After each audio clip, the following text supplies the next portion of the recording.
2023 sa loob mismo na kanyang tirahan sa BF Homes, Parañaque City, walang awang pinaslang ang 85 years old na si Lola Noemi Dacoycoy.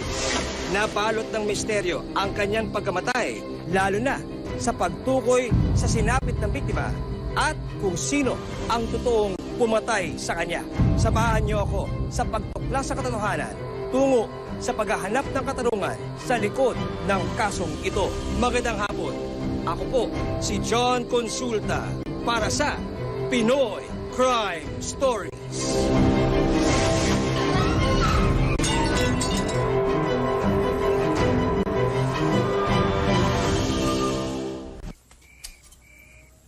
Laking pagtataka ng caretaker na si Noah nang datnan niyang balot ng dilim ang bahay ng kanyang amo na si Noemi Dacoycoy, 85 years old.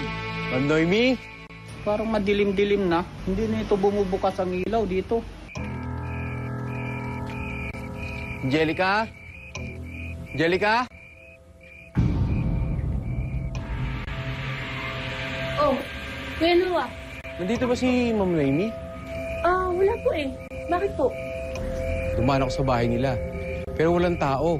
Kaya baka ako nandito siya. Oh, hindi pa po pupunta dito si Mami Noemi eh. Ha? Teka, kuya. May katawagan. Ang ginawa ko, pinuntahan ko to kamag-anak. Sabi ko, pakitawagan naman si Ma'am. Baka kung saan pumunta, bakit yung sinampay niya nandiyan pa rin. Kuya, walang sumasagot. Tara, samahan mo ko. Susukin natin yung bahay niya. Baka kung ano nangyari dun.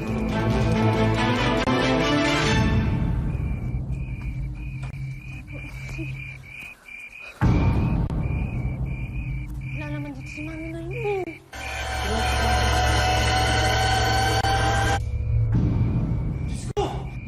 Mami Noemi!